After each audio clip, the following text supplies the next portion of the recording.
In these next few videos, we're going to go ahead and look at different ways that we can bring reference images into ZBrush to help us with our modeling. The first way, the most obvious way, is to come up to Texture and scroll down here till you see Image Plane. All right. So let me go ahead and open up my divider. I'm going to grab my texture palette, grab that little circle, and move it over here to the left. And I'm going to go ahead, and before I even open up my image, I'm going to go ahead and bring out a Sphere 3D. Click and drag that. Hit Edit, or T on your keyboard. I'm going to go ahead and hit Comma to get rid of my light box. I'm also going to go ahead and change my material. Remember that basic red wax really is not a good material to sculpt on.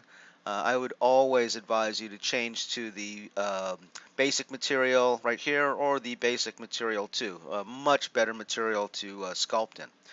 Now remember, with these primitives that we bring out here, we do have a pole that we've got to deal with. So if you plan on sculpting on this sphere, which I imagine you would want to get rid of that pole. There's a pole on either end right there. So we're going to go ahead and make this a Polymesh 3D. Then we're going to come down to our Dynamesh settings, and I'm going to change the resolution from 128 to say 32 and hit Enter, and then click on Dynamesh. And that will give us a nice, clean, low-res sphere without any poles to worry about. I also like to turn on the floor just for a second to make sure that that blue spike is facing forward. So I know that's the front of my model. And now I can come over to my texture tab, my texture palette right here. Right? Scroll down to where it says Image Plane, and then Load Image. So we're going to click on that, and it'll open up a Finder window here.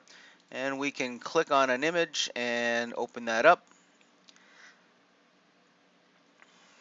And just give it a second to load, and there we go. And we've got our sphere. We can turn our polyframe off. Okay. So we've got our image in here now, and we have our sphere. So I'm going to go ahead and just quickly show you how we can, if I'm going to go ahead and use my move brush here, make sure that my symmetry is turned on. I'll make my draw size larger by holding my space bar. Okay.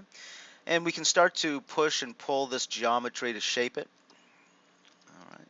So maybe I want this to be his torso, and we'll pull this up a little bit. Okay. And you can see that you get this sort of cutout on the image. If you just click off, you'll see that it'll restore itself.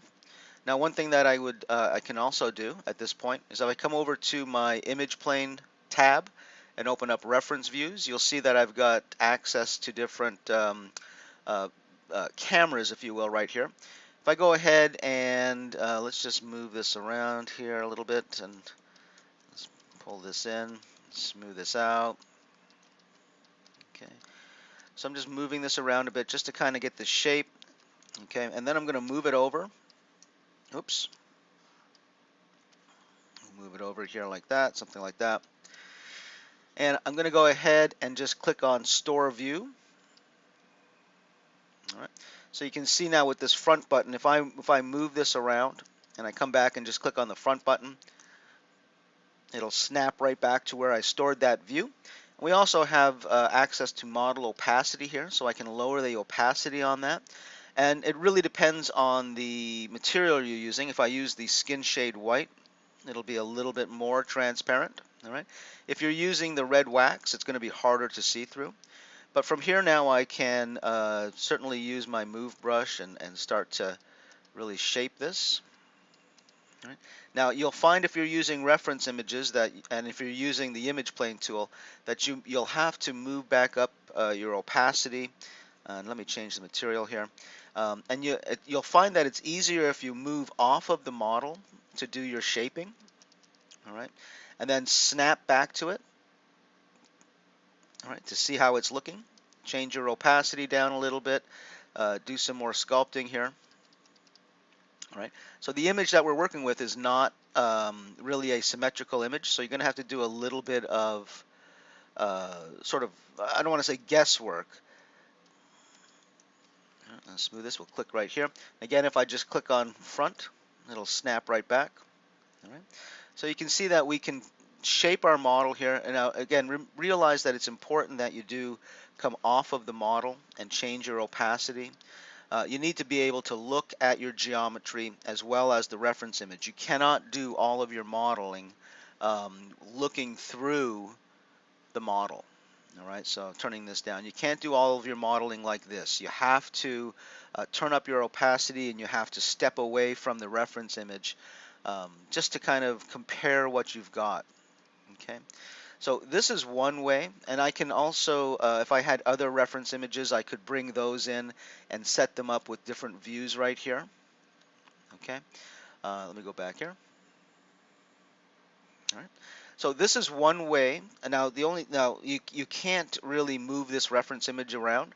But if I want to hide it temporarily, all I need to do is click on one of these other buttons right here that are not assigned to anything. So if I click on right, for example, you'll see that that image will disappear, and this will allow me to come in here and make changes to this. Okay, so I can smooth this out, change the size and shape of it a little bit. Okay. And then I can come back here and click on front, and my image will come back and my model will be right where it should be. All right, so using image plane inside of the texture palette is one way that we can bring reference images into ZBrush. In the next video, we're going to look at how we can use Spotlight to bring in an image and use that as a reference image.